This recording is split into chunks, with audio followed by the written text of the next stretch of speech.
తెలంగాణలో 7 జిల్లాలకు red alert జారీ చేసింది ఐఎండీ. భూపాలపల్లి, ములుగు, కొత్తగూడెం, ఆదిలాబాద్, ఆసిఫాబాద్, మంచిర్యాల, మహబూబాబాద్ జిల్లాల్లో భారీ నుంచి అత్యంత భారీ వర్షాలు కురుస్తాయని తెలిపింది. మరొక 8 జిల్లాలకు ఆరెంజ్ అలర్ట్ జారీ చేసింది. నిర్మల్, జగిత్యాల, పెద్దపల్లి, కరీంనగర్, వరంగల్, ఖమ్మం, సూర్యాపేట, హన్మకొండ జిల్లాలకు ఆరెంజ్ అలర్ట్ ఇచ్చింది. ఇక మిగతా జిల్లాలకు ఎల్లో అలర్ట్ జారీ చేశారు.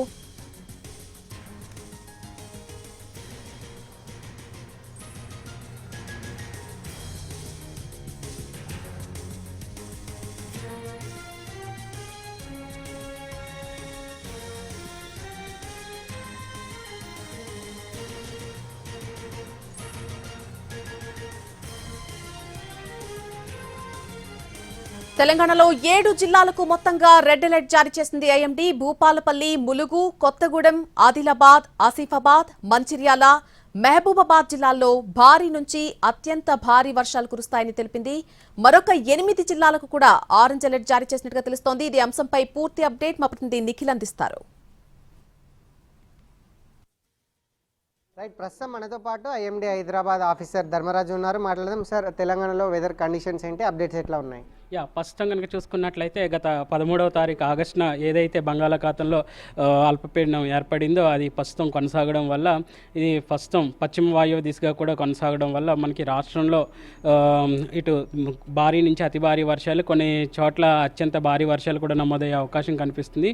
ముఖ్యంగా ఈ అల్పపీడనంతో అనుసంధానంగా ఒక ద్రోణి ప్రభావం కూడా కొనసాగే అవకాశం అయితే కనిపిస్తుంది. ఇది ఈశాన్య అరేబియా మహాసముద్రం నుంచి ఒక విధంగా తేమతో కూడినటువంటి గాలి అనేది ఇటు కూడా రావడం వల్ల, అరేబియా మహాసముద్రం నుంచి కూడా రావడం వల్ల ఇటు బంగాళాఖాతంలో ఏర్పడినటువంటి అల్పపీడనానికి ఒక విధంగా ఇది కూడా తేమ శాతాన్ని సమకూర్చడం వల్ల కూడా మనకి ఇటు తీవ్రతతో కూడినటువంటి వర్షాలు అనేవి రాష్ట్రం అంతటా కూడా ఈరోజు రేపు 18వ తారీఖు వరకు కూడా కొనసాగే అవకాశం కనిపిస్తుంది. సరే, ఏ జిల్లాలకు ఎటువంటి అలర్ట్స్ ఇచ్చారు, తీవ్రత ఎట్లా ఉంటుందో ఒకసారి మ్యాప్లో చెప్పండి.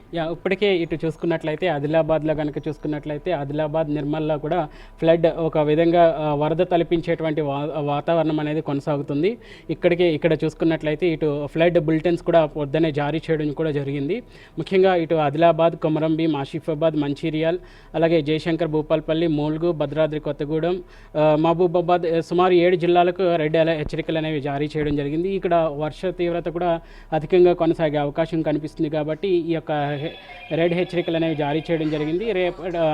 అలాగే 8 జిల్లాలకు మాత్రం ఆరెంజ్ హెచ్చరికలు కూడా జారీ చేయడం జరిగింది. సార్, హైదరాబాద్లో వెదర్ ఎట్లా ఉంటుంది? ఈరోజు రేపు రెయిన్ ఏమన్నా ఉంటుందా హైదరాబాద్లో? ముఖ్యంగా చూసుకున్నట్లయితే నగరంలో కనుక చూసుకున్నట్లయితే ఇటు ఈ యొక్క అల్పపీడన ప్రభావం అనేది రాష్ట్రం మీద కొనసాగడం వల్ల దీనికి అనుసంధానంగా ఏదైతే ద్రోణి సహాయపడుతుందో ఈ ద్రోణి వల్ల కూడా మనకి రాష్ట్రంలో కూడా ఈరోజు భారీ వర్ష సూచన అనేది కొనసాగుతుంది. రేపటి నుంచి కూడా రాష్ట్రంలో తేలికపాటి నుంచి మోస్తారు వర్షాలు రానున్న 4 రోజులు కూడా కొనసాగినప్పటికీ ఈశాన్య తెలంగాణ జిల్లాల్లో మాత్రం తీవ్రతతో కూడినటువంటి వర్షాలు అనేవి ఉండే అవకాశం కనిపిస్తుంది. Sir, gusty wins, thunderstorm activity ఏమైనా ఉంటుందా?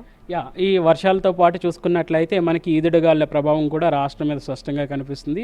ముఖ్యంగా ఈ యొక్క ఈదుడుగాళ్ళ తీవ్రత కనుక చూసుకున్నట్లయితే గంటకు 30 నుంచి 40 కిలోమీటర్ల మేర వీచే అవకాశం కనిపిస్తుంది. వీటితో పాటు మధ్యగా మనకి రాష్ట్రంలో కనుక చూసుకున్నట్లయితే ఇప్పటికే ఉష్ణ తీవ్రత అనేది 29 నుంచి 32 డిగ్రీల వరకు కూడా రాష్ట్రం అంతటా కూడా కొనసాగే అవకాశం కనిపిస్తుంది. కాబట్టి ఈ యొక్క ఉరుములు మెరుపులు కూడా సహజంగా ఈ యొక్క వాతావరణ పరిస్థితులతో కొనసాగే అవకాశం కూడా కనిపిస్తుంది.